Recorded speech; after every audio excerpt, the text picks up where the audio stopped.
Salut à tous, aujourd'hui je vais vous parler de ce kit de survie, c'est le kit Scout de chez Saul. Avant de commencer cette vidéo, je veux remercier Survie en Nature qui m'a envoyé ce kit de survie.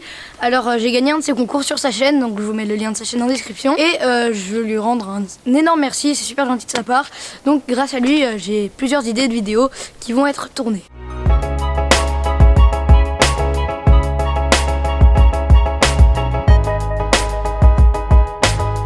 Un kit de survie doit être petit, léger et résistant à l'eau. C'est pour ça que celui-ci, il est résistant à l'eau. La pochette est entièrement résistante. Donc là, c'est du tissu imperméable à l'arrière. Et là, c'est un plastique aussi imperméable. Et il doit être aussi petit. C'est pour ça que lui fait 11 cm de longueur pour 16 cm de largeur. Dedans, il y a un fire steel, une boussole, des allumes-feu, un petit kit de pêche, 60 cm de corde, du duct tape, un sifflet et une couverture de survie. Au niveau de la finition, il est super bien fini. Seulement, donc quand on ouvre comme ça, on doit le déplier. Et sauf que en fait, c'est pas très bien fini. Je sais pas si ça va tenir dans le temps au niveau de cet endroit, mais en tout cas sinon pour le reste c'est super bien fini. Comme je vous l'ai dit, il y a un fire steel et des allumes-feu. Donc il y a 4 petits allumes-feu comme ça. Le fire steel est petit, spécial mais très efficace. Je vous avais d'ailleurs parlé de celui-ci dans une ancienne vidéo sur les fire steel.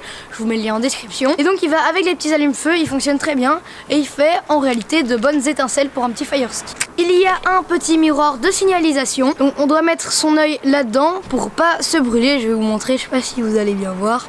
Bref, on doit mettre ça comme ça. Comme ça, quand on va viser le soleil, on va pas se brûler l'œil. Au niveau de la corde, c'est pas spécialement de la paracorde comme sur mon kit Sol Origine. Là, c'est plus de la cordelette. Je sais pas si elle va être incroyable vu qu'elle a l'air pas très ouf par rapport donc, au kit Sol Origine. Mais en tout cas, il y en a 60 cm, ce qui est pas mal. Ensuite, il y a du duct tape. Alors, le duct tape, pour ceux qui savent pas ce que c'est du scotch ultra résistant et qui colle à fond. Comme ça, si, imaginons, votre veste est trouée, vous mettez un bout de scotch là et vous en remettez un à l'intérieur, comme ça la veste est imperméable et c'est comme s'il n'y avait pas de trou. Ensuite il y a une petite boussole, elle est super minimaliste, je sais pas si elle est incroyable. Si je retrouve ma bonne boussole, je vous ferai un petit test. Ensuite il y a un kit de pêche dans lequel on trouve 4 épingles de sûreté, du fil de pêche et une aiguille à coudre. Dans un petit sachet en plastique on va trouver 4 hameçons, un émirion et 2 petites boules de plomb qui servent à faire couler le fil plus bas. Ensuite il y a un sifflet, bon je vais pas le faire trop fort parce que j'ai pas envie d'embêter le voisinage, mes chiens, etc. Mais le but d'un sifflet de survie c'est qu'avec peu de souffle il soit déjà très efficace, donc on va tester ça. Je vais mettre un tout petit peu de souffle et on va voir le nombre de décibels qu'il fait. Je vais mettre un tout petit peu de souffle et on va voir s'il est efficace.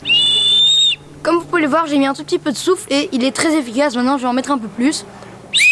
Bon, vous voyez, c'est un sifflet basique de survie. Pour finir, il y a une couverture de survie. Perso, ce que j'ai rajouté, enfin moi, Survie en Nature a rajouté, c'est des petites pastilles de purification. Et ça vraiment c'est un gros défaut je trouve dans les kits de survie en général ou ceux de la marque Saul, c'est qu'ils mettent pas de pastilles de purification et c'est un des trucs basiques mais super important qu'il faut toujours mettre. Je trouve qu'on devrait rajouter une règle, c'est de mettre ça dans tous les kits de survie. Et voilà ce que donne la pochette vide. Donc voilà, j'espère que ce kit de survie vous aura plu. Si vous voulez que je refasse une vidéo sur un kit de survie, vous mettez ça dans les commentaires et vous bombardez la barre des pouces bleus. À 50 likes j'essaierai de vous trouver un petit kit fantasy sur Amazon et je vous le présenterai, mais pour ça il faut atteindre 50 likes. Allez, encore un énorme merci à Survie en Nature de m'avoir envoyé ce kit de survie. C'était le kit podcasteur et je vous dis à la prochaine pour une prochaine vidéo. Ciao!